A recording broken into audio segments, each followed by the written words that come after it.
In this analysis, we're going to break down a massive reality check that every single serious candidate needs to hear. We're looking at the strategic benchmarks for highly competitive exams.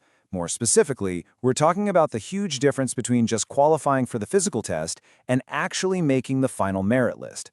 Look, if you're gearing up for something as rigorous as the MPSI mains, you already know how insane the competition is, right? Every day, you're hit with predictions, rumors, and endless debates about cutoff marks. Well, today, we're cutting through all of that noise. We're going to look at the raw numbers, out of a total 600 points, and unpack the psychology behind setting your target scores. It's not just about barely scraping over that first hurdle.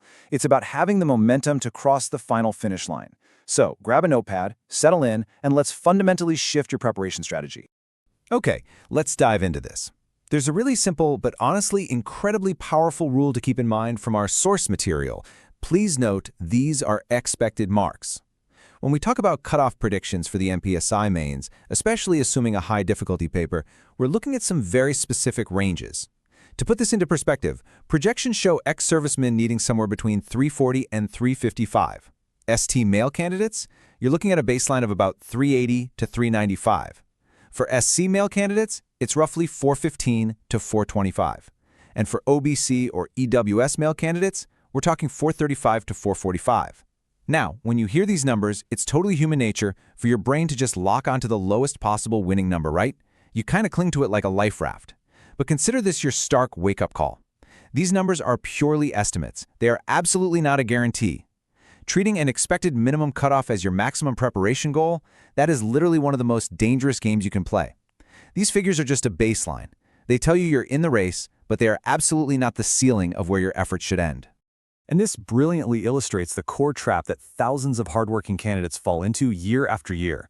There's a massive, life-altering difference between physical qualification and final merit.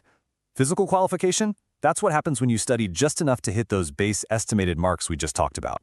You get the call letter, you feel fantastic, your family's super proud, and suddenly you're waking up at 5 a.m. every single day to go train. But then, there's final merit. This is your true ultimate destination. This is the actual selection, the moment you secure the job, get your name on that final PDF, and actually put on the uniform. The gap between those two milestones is, without a doubt, the hardest part of the journey. It's where dreams are either fully realized or completely shattered. Focusing just on getting the physical call is incredibly short-sighted. If you want to be on the winning side here, your overall strategy has to fundamentally shift right now. You can't just aim to be invited to the test, you have to aim to be undeniably at the top of the pack. So the crucial point is, you need an absolute minimum safety margin of plus 20 to 30 marks above the expected cutoffs. Our source data is exceptionally clear on this mandate. It explicitly advises that after you qualify for the physical test, if you genuinely want to secure a place in the final merit list, you have to keep your score at least 20 to 30 marks above those baseline numbers. Think deeply about what that mathematical reality means for your daily study routine. Let's say the minimum safe score for an SC male candidate to get a physical call is projected around 415. Aiming for a 415 or even a 420 in your mock tests is simply not going to cut it. You need to be actively targeting 440 or 445. And here's the surprising secret as to why this matters so much. Everyone who barely scraped by to get the physical call, they're all going to be clustered incredibly tightly at the very bottom of the list. Literally, one single mark can have hundreds of candidates tied. That 20 to 30 mark buffer is your absolute shield. It mathematically insulates you against that massive bottleneck of candidates, the normalization of scores, and any slight variations in how final cutoffs are calculated. When you take this massive, overwhelming, and highly stressful exam process and break it down, it really reveals two distinct, highly logical steps.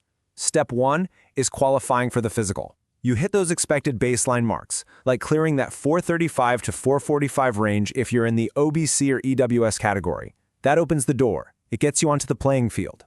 But step 2? That's where champions are actually made. Step 2 is securing the final merit by establishing and maintaining that 20 to 30 mark lead. You have to treat these as two completely separate psychological milestones in your prep.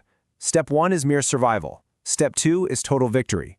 If your current preparation strategy doesn't actively account for Step 2 from day 1, you're essentially planning to fail at the very last moment.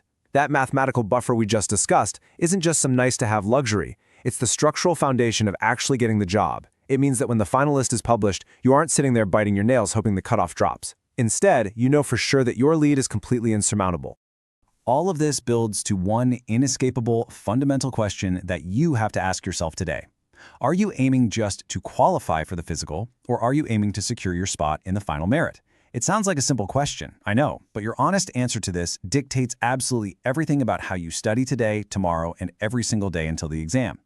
If you're quietly just hoping to qualify, you might skip a difficult chapter because, it's too hard. Or maybe you take it easy on a mock test once you hit that 380 mark for the ST Male category. But if you are genuinely aiming to secure your spot in the final merit, you're going to hunt down those extra 20 to 30 marks with absolute relentless determination. You'll review every single mistake you make in practice, you'll push through the fatigue, and you'll build that unbreakable buffer. Remember, hitting the bare minimum expected marks will only get you a physical